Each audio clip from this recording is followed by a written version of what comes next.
2/3 компенсации на газ идет тем, кто не нуждается в средствах.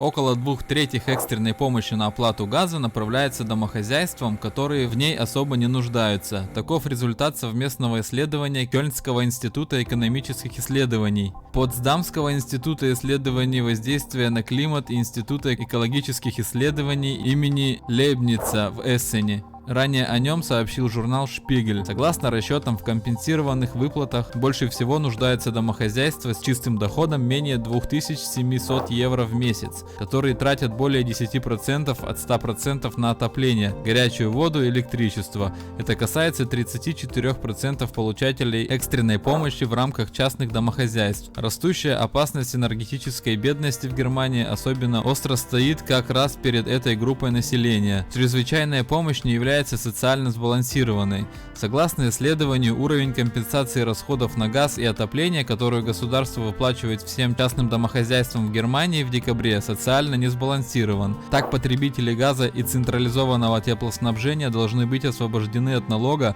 поскольку расходы несет федеральное правительство. Эта мера направлена в первую очередь на облегчение положения частных домохозяйств, а также малых и средних предприятий с годовым потреблением до 1,5 миллиона киловатт. Также на данные льготы имеют право социальные, исследовательские и образовательные учреждения. По данным Ассоциации энергетической промышленности, чрезвычайную помощь получат порядка 20 миллионов домохозяйств. Кроме этого, насчитывается почти 6 миллионов потребителей централизованного теплоснабжения.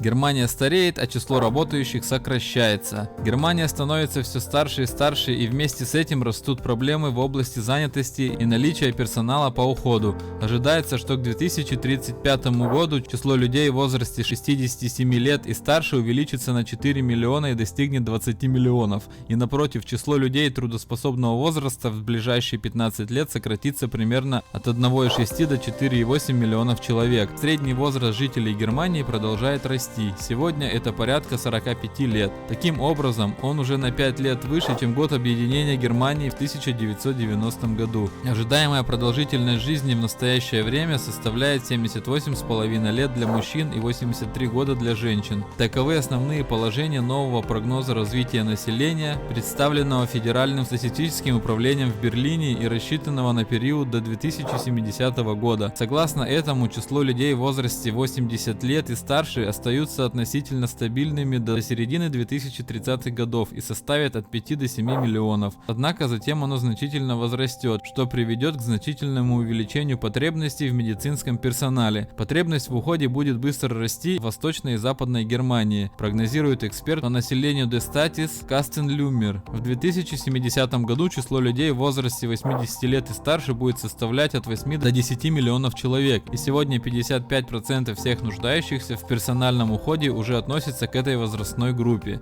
Однако процесс старения не везде в Германии будет одинаковым. В западных немецких землях, а также в Берлине, Гамбурге и Бремене число людей в возрасте 67 лет и старше увеличится более значительно, а именно на 28-35% к 2040 году. На востоке страны этот рост гораздо ниже, от 10 до 17%, но не потому, что там лучше развитие, а потому что население там уже значительно старше. В настоящее время в Германии 51,4 миллиона человек относятся к группе трудоспособного возраста, от 20 до 66 лет, что составляет 62%. Но даже при дальнейшем росте числа мигрантов из-за рубежа, согласно прогнозу, к середине 2030-х годов произойдет сокращение этой группы на 1,6 миллионов человек. При низкой иммиграции минус может составить даже 4,8 миллионов. В зависимости от сценария, доля людей трудоспособного возраста снизится до 54-57%. Риски для рынка труда. Наш рынок труда, несомненно, движется к серьезному риску, сказал Даниэль Тарценбах, член правления Федерального агентства занятости в интервью Redaktionsnetzwerk Deutschland. Уже сегодня почти каждый четвертый работник старше 55 лет. Обеспечение рабочих мест и квалифицированных работников – это главный вопрос для будущего рынка труда и Германии, как места ведения бизнеса, подчеркнул Тарценбах. Компании уже отчаянно ищут персонал практически во всех областях, и несмотря на экономическую неопределенность, занятость значительно значительно растет. К концу года у нас, вероятно, останется почти 35 миллионов работников, облагаемых социальными отчислениями, сказал эксперт по рынку труда. Это рекорд, но в ближайшие несколько лет нам придется объединить все силы, чтобы суметь удержать данный уровень. Для того, чтобы в долгосрочной перспективе иметь возможность покрывать спрос на работающую силу и квалифицированные кадры, необходимо было отрегулировать весь часовой механизм.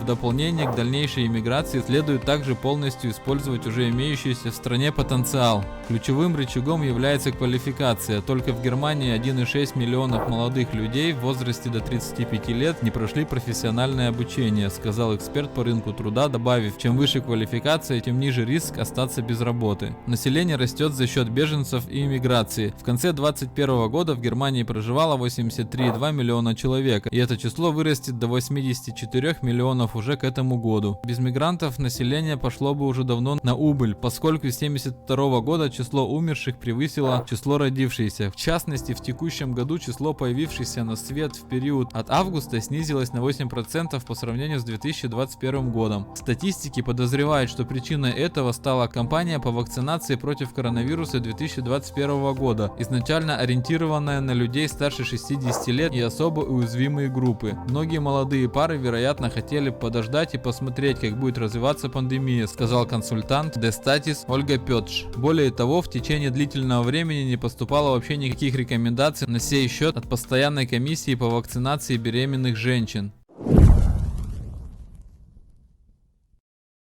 Ну и на этом все. Пишите, что думаете по этому поводу, подписывайтесь обязательно на канал, ставьте лайк этому ролику и всем пока.